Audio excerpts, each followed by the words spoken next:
Five, four, three, two. What's You're going on? so unserious. Okay. All right, I'm Go ready. ahead. All right.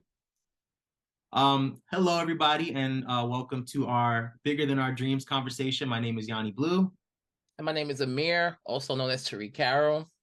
Yes. And this will be a discussion that we're having centered around our new single, Can't Compete, aka the Fat Liberation Anthem of 2022 and beyond.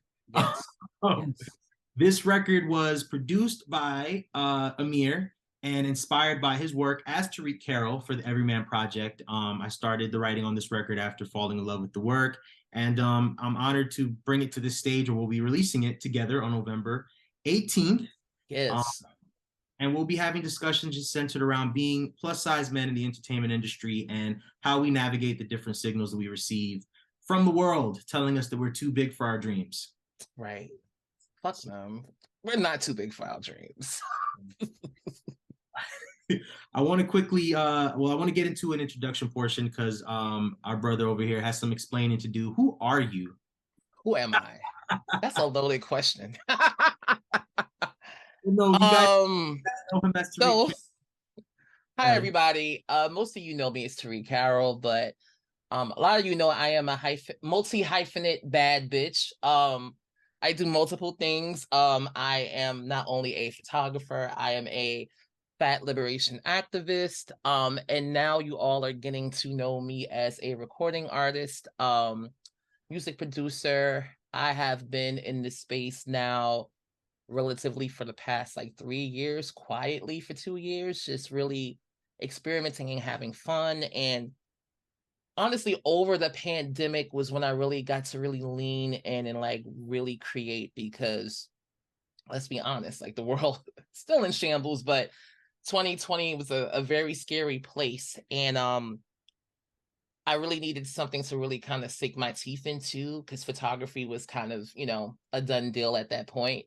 There were no shoots going on, and I needed to do something to kind of get my mind off the current state of the world. So I really leaned all the way into music production and having a lot of fun with that. And 2020, I produced some records for my friend Irby, who's a Atlanta-based singer-songwriter. I produced 3 records with him. And then I also produced a few records for this artist, King Nico, who's based, I think he's based here now, but he's from, where is he from? He's from Mississippi. So we did some really cool songs together.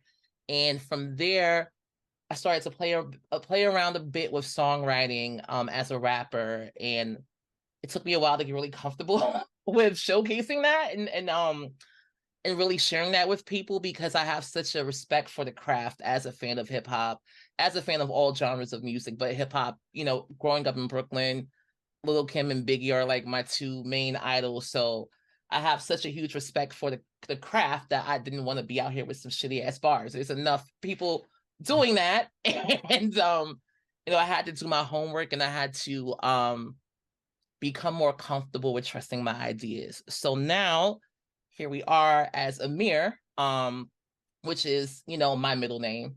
And it's always a name that I said I would use as a musician, because I always loved my middle name. And my parents blessed me with really 2 awesome names. Tariq and Amir are both Arabic names. Tariq is a star in the sky in the Quran, and Amir means prince. So my parents set me up really nice.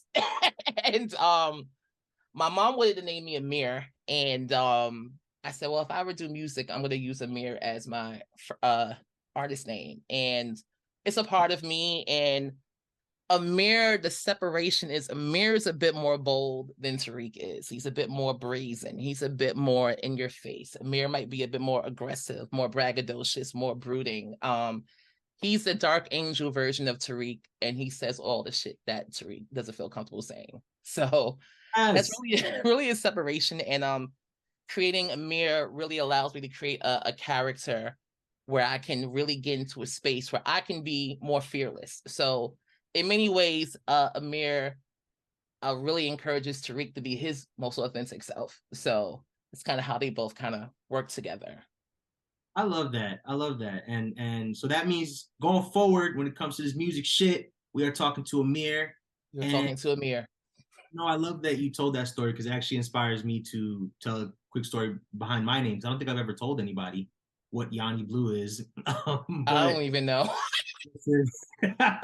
well, my real name is John, and friends call me Johnny. And when I started making music, it was Johnny Blue. Blue is my favorite color.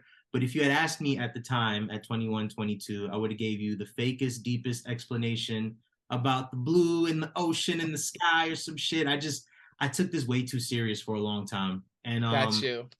by 25, I crashed and burned all of my bridges and was getting ready to like restart because I was making music from such a aggressive space where I wasn't enjoying it. And I decided stepping back in that I wanted a name that I can define. And YawnyBlew just sounded funny. It was spelt cool. I'm a big fan of cartoons, so I just always imagined him like a Adventure Time character or Steven Universe, like a knight I or like something. that. Yeah, and it really, like you said, something you aspire to. YawnyBlew is a lighter version of me, a more malleable, more just animated, and it has given me the strength to step into this world as a recording artist, which wasn't what I initially set out to do. So there is a lot of beauty behind these names. They mean a lot to us. So I'm glad you shared your story because I just realized I never shared mine. So Listen, what better place than here? yes, why not? But yeah, so Amir, yes, I met Amir, the producer, right after meeting Tariq Carroll, the photographer, because I was just like, I love this work. I want to work with this guy. And you sent me production. And at the time, I was a professional songwriter working through this industry, just not enjoying the work anymore, not feeling fulfilled, not feeling seen, not feeling heard. So to connect with you at the time that I did was kismet because we definitely aligned in what we want to talk about and how. And Can't Compete was one of the first ideas that I sent you. It was in the first Mm-hmm. group of Yeah, it promotion. was. So it's actually really beautiful to get to this point and have this record coming out because it kind of encompasses everything that we've wanted to do up until this point. The crazy part is y'all might not know this, but I didn't even really want to fully step into rapping because I didn't feel fully comfortable at all. But this man right here really pushed me to trust my own ideas. So here we are. The bars was barzing. So you can't. There's too many bad rappers out here. We got to encourage the good ones. I appreciate that, friend. Let's get into it real quick. We started off a little heavy with our names, which I still love, but it's Tuesday. It's Tuesday. I think so. Allegedly. Friend, what Britney Spears album you feeling like today? Oh gosh. Okay, so I thought about this. Yesterday I was feeling like a different Britney Spears album. Today, I think it's Circus. Circus. Yeah. It's giving circus. Circus. Circus. I'm feeling like I think I might be living in a blackout phase today. Okay. It was raining this morning, so it made me just a little depressed. So it's giving blackout because now I feel like a bad bitch depressed. So that's who I am today. I'm at Circus, so I'm figuring some shit out. But I'm on display. I'm prop me up, baby. Oh shit! I should have said. Oh God! We're gonna cut that out. We're gonna cut that out. Free Britney. All right, let's get into it because I know we could ramble. Obviously, the point of this conversation is to just encourage other people that have been othered by the world to talk and step into. And with this first record, our real audience is just other plus size men of color who have been out here behind the scenes killing it, or not even, maybe they haven't even given themselves authority to step into their dreams because somebody told them they were too big. So we have some questions here that we wanted to ask each other and eventually extend to our audience. So I wanted to pose the first one to you, Amir. And I wanted to know if there was a time that you remember existing in this world before you knew you were too big. Oh, so very long ago. I've always been a little chunky kid, but I've always been super tall. always had a high voice, and I hated all of that. Now I embrace it, but I think as a kid, I was really a fucking space cadet. I wanted to be something different every 5 minutes. I remember first I wanted to be a train driver like my dad. I wanted to be just like him. Used to like study subway maps and shit. Like, you know, I still have a pretty good like memory of like where everything is. Was really fascinated by that. And then once I kind of discovered music, um, I thought, okay, maybe this is what I want to do. And you know, I became such a huge fan of just pop music, R&B. I think the first album I actually bought was a Brandy album, Never Say Never, with my own like allowance money. And that kind of just opened up a world for me where I just became obsessed with like studying like song lyrics and like liner notes and figuring out who produced this, who produced that, not knowing that was what I wanted to do. Because you know, I grew up with my mom who's an educator and my dad who was a train operator. So, you know, both with city jobs. You know, my parents come from a generation where you go out and you get a real job. Right. So, even graduating from high school, I didn't know what I wanted to do. I had no clue, but I knew I wanted to be an artist. And the first artist I really got fully exposed to that connected with was David LaChapelle. And he did music videos, photography, album covers, and the whole nine. And I was like, okay, cool. Let's go into graphic design and photography. Let's figure this out. And I always tended to choose the jobs that, okay, this can make sense. I could be behind the scenes. This could work, instead of maybe you want to be the artist, maybe you want to be in the forefront. And for me, I typically always have a habit, something I'm working through in my own spiritual work, is I'll reject myself from a situation before it rejects me. So Survival, that's a um survival mechanism. yeah, it's a survival mechanism. So even in getting into photography and working with artists, and you know, I've interned at labels. Like I interned at, you know, Def Jam for a hot minute, and that was probably the most fun I've had in my life for a minute. Being able to shoot B-roll on music video sets and being behind the scenes with the artists in the studio and taking pictures and being in that world, but not being the artist, and always longing to be the artist. And, you know, I wasn't, you know, blessed with the gift of being able to sing naturally. So I was like, well, what the fuck am I gonna do?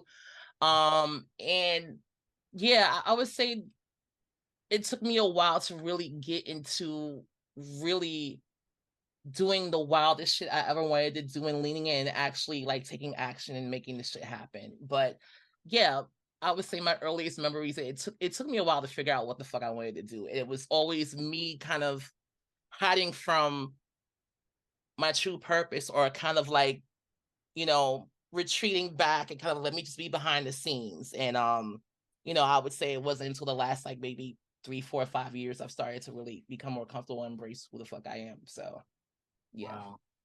I feel that. I feel that, and I feel like so many people can relate to that journey and that trajectory. I have a younger sister now, but we were 10 years apart. So I had that first 10 years on my own with my mama. I was the only child with a single mother. And she let me really just dream and go wild. So there was a while that I didn't have that perspective from the world, that I was too big, you know. I didn't even know what it meant to you know, only have dreams that boys are supposed to have, because I was allowed to dream for everything. And I grew up in the 90s. I loved Whitney and Mariah and Boyz II Men and Brian McKnight. So I just knew I loved singing. I knew I loved being loud, the center of attention. So those were my dreams early on, before I started to see how the world saw me. It was around maybe 7 or 8 that I started to hear things like, you know, boys don't sing Whitney Houston songs. Mm, Boy, you too big to be singing. I grew up in Virginia. Boy, you too big. mm. You need to go play football. You need to pick up a football. Ooh, I got that too. I And, definitely got that too. I and those definitely got that things, too. as a kid, I had a little bit of like what you said, the sort of, I would retreat myself before, because it's survival, right? Some people Yeah. just know when something is going to hurt their feelings and they retreat. So I learned early on to just retreat. And I remember like even at 15, when I first started songwriting and singing, and my first little boyfriend telling me like, you can't sing. But then he was singing on his voicemail. So I was like, girl, you're just jealous. But at the time I didn't know any better. I was just like, I guess I can't sing. Hater. and going to the studios and just kind of continuing to be relegated, pushed to the back because I wasn't the strongest vocalist. I was the youngest. I wasn't the most conventionally attractive as far as like being skinny or fitting the mold. And this is like the glory days of like Usher, Chris Brown, Mm. like those guys. But Everybody luckily, had six packs. everybody has six packs. But then I was also seeing people like The Dream getting through and James Fauntleroy, and though seeing those people gave me some hope to understand that like, oh, I can be valued in this world. I can do something special, but I still internalize the idea of like, kind of stay to Yeah. the stay to the back, stay to Stay the to back. the bag. Like I always had the thought in my head, like I have to change like everything who I am to become like a pop star or like a rapper. And Yeah. When I because lose weight, yeah, I want to get skinny. exactly. Exactly. And from being behind the scenes, like I said, as a photographer, like a lot of my friends were like industry models who had been working, for a long time. And one of my close friends, he was a model for Ford Models, and you look at this man, like this man is built like a Greek god, you know what I mean? But he had thick thighs, he had broad shoulders, and like to see how his agency would kind of like rip him apart and be like, okay, well, you're too big to fit for a runway, your shoulders are too big for Hugo Boss. And I'm looking at him and I'm looking at myself and I'm like, well, damn, if this is how he's being perceived and this is the type of critique he's getting, then I wouldn't stand a chance in any of these spaces in entertainment. So let me just play my position in the back behind the scenes. I felt the same way. I felt the same way, and especially when I got to Los Angeles, and specifically when I saw the way the women were treated, it was even worse because it was just like I Way worse. vocalists, some beautiful women who just didn't fit the exact mold that somebody wanted, and just have their careers, their dreams crushed. Mm-hmm. I saw that in real time, and I was just like, wait a minute, no, that we have to push back against this because like we all have something to contribute. But I didn't know that I can add to that conversation in any way. I still thought that my job was just to be in the background. Like I didn't know that my journey can help somebody else kind of combat that. Because like you said, I mean, you're looking at somebody who you're perceiving to have it better than you, still having it tough. So it's like, Yeah. what chance do I have, right? Yeah. Yeah. Yeah. What were I know I mentioned some of my heroes like The Dream, Fauntleroy, Missy Elliott, shout out to Missy, who all kind of gave me hope as just somebody who was a little bit left of center, a little bit larger. Who, if anybody, stood out to you in those darker moments that helped you keep hope? It was Missy for me, honestly. Like, and it's still Missy for me because Missy is a trailblazer. And Missy came out of the gate doing the unexpected, from like being in the damn garbage bag and shit in the video, and like sitting on the hill with the bangs, and like using the fish islands, which like would make her appear bigger in some cases. Like Missy didn't give a fuck, and at least that's it. I don't know what she may have dealt with or pressure she dealt with internally. I'm sure she has stories, but like from how I viewed her, like I viewed her as this like confident, bold woman who just really just stepped out and like, yo, this is who I am. This music is its own pocket, and seeing her as like a plus size woman and like owning all of that shit and just like existing and like killing it and being so talented. And it was really Missy for me because it really wasn't anyone else, really. Missy was definitely a trailblazer and somebody who every time that my mind told me I needed to look like Usher or Chris Brown, I would always remember like, well, nah, Missy did it. And the same thing for The Dream. Like I said, even though The Dream, he didn't look like those guys. He looked No, regular dude. But that pen, you couldn't deny that pen, and he gave me a that lot pen of. was crazy. He didn't sound like them either. But he's still his own type of singer. He's his own great singer. So that really inspired me. Yeah. And the thing about them both is like they both had to work extremely hard to Yeah. even be noticed because they visually don't fit that mold. And I think that is a pressure that tends to lay on us. It's like we have to be so good. We can't be mediocre, Right. which is why I'm still consistently hard on myself. Because I know that I have to be so good to even fucking stand out. And that's still really a reality of what it is right now. I get And You know, it's like a lot of people, they have the access and freedom to be mediocre. We unfortunately we don't. Yeah, It's just and but fucked on up. the crazy thing is that on the flip side of that, you'll notice that every time somebody who is othered is finally empowered, not only are they exceptional, but it's different in a great way. Yeah, Dream of great yeah, example. yeah, Because Missy couldn't run with the Marys and the Kims specifically like on their level, she had to make her own world, and it was yeah, exceptional. yeah, Because the team could not dance like Chris Brown and sing like Usher, he had to carve his own lane. Where now they got to come to him for what yeah, he's. yeah. That inspired me. I also want to shout out James Fauntleroy too, even though Mhm. always kind of played the background. He is one of those exceptional talents that was so massive behind the scenes that you felt his influence on the Yeah, mainstream. He gave me a lot of hope too because he's a big dude. He's a bit of a nerd, and he is one of the top songwriters in the world, and in my opinion, yeah, one of the vocalists. So he gave me a lot of hope too to just be like, yo, fuck this. Let me go for my dreams. yeah, yeah. Icons. When do you feel like you finally started to reclaim your body and your dreams? How do you take up space now? Mm.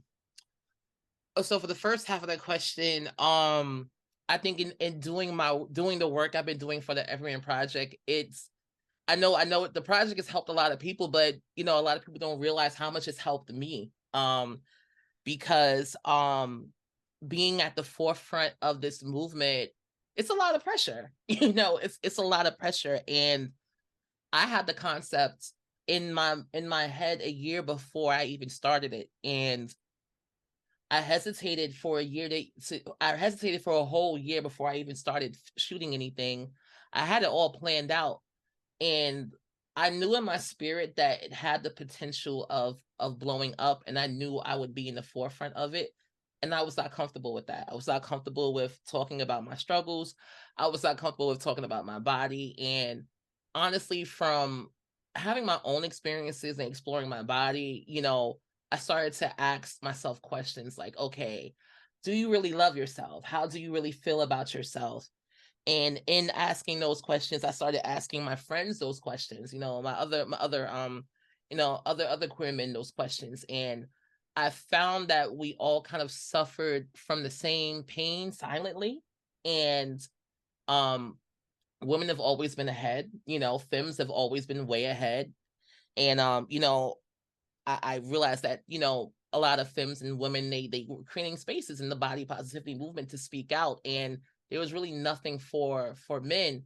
And in doing the work for every man and hearing everyone else's stories and doing castings and seeing that I wasn't alone, I wasn't the only one, and just really changing, really it really goes to show you too the people who you keep around you as well, you know, really really sets the tone for how you see yourself. So I had to, you know, change some shit around. And I Change really yourself. have a yeah, really I really have like a beautiful tribe that really encourages me to be my most authentic self. And I think in doing that and then healing, therapy, all of that stuff has really kind of helped me to kind of feel a lot more comfortable in myself than I used to be. I love that. I love that. I feel like my journey really started with releasing music. I have always found ways to make myself comfortable with the things that made me uncomfortable. And what I mean by that is like I took the signals and worked around them. Like you're not the artist, okay, I'm the songwriter. You're not the vocalist, okay, I'll just cut backgrounds. Like I kept pushing myself. I kept moving the goalposts. You kept So when making I yourself smaller. yes, so when I started releasing music, I literally didn't want my face on the cover. I didn't want shit. Mm, Like but I thought I was being cool. Like I'm gonna do this really alternative R&B because I thought that lane would be more accepting of me. I'll be out of the picture. I'll be out of the visual. And what I started noticing by that was I literally started to feel that smallness that I created for myself. And in connecting with people as an artist, and you know this because you were one of my biggest experiences of this, them meeting me and saying like, "Wow, you're so much brighter and bolder than this music," and that's no shit mm-hmm. Mm-hmm. about my music. We've had those Um, talks. yeah, but I had been shrinking, and it makes a lot of sense because a lot of those songs were demos for the people. I wasn't showing up as YawnyBlew. I was just showing up to write and cut. And if I sounded okay on it, it gave me enough confidence to put it out. But it wasn't there wasn't a real connection. Got you.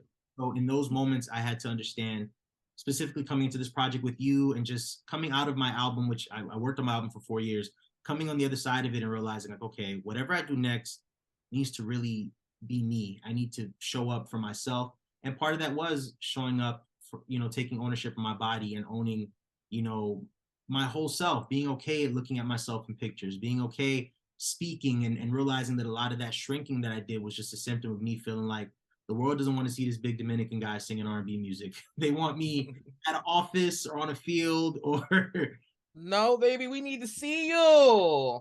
to be seen. We need Fuck to that. see you.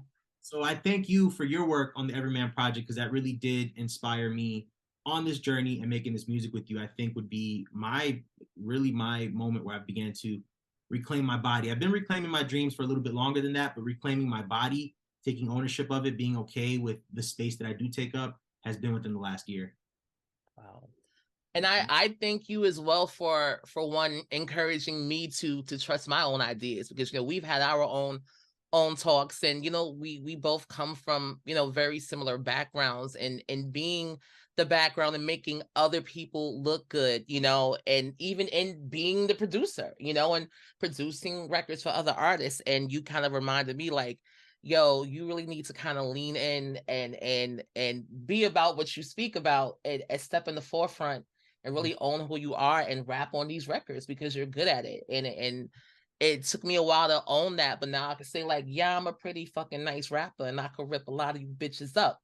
But no, and we ain't cutting that out. But I can say that now comfortably, and I have to thank you for that. I appreciate that. I received that. As we wrap up, the big theme again for this conversation, this talk, so this rollout is the idea of dreaming big and taking up space. So we've been trying to coin the term "dream big" with two eyes, because it's two. God damn it.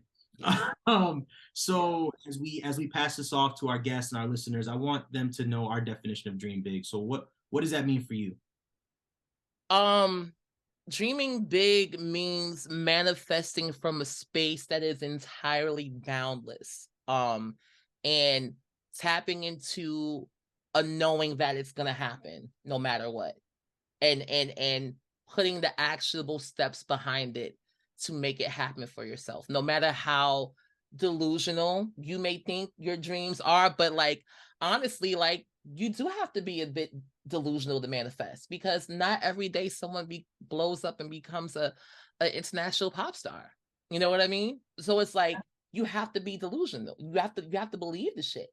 And I think that's what dreaming big means for me. It's like, what are your wildest dreams, and why can't you have it?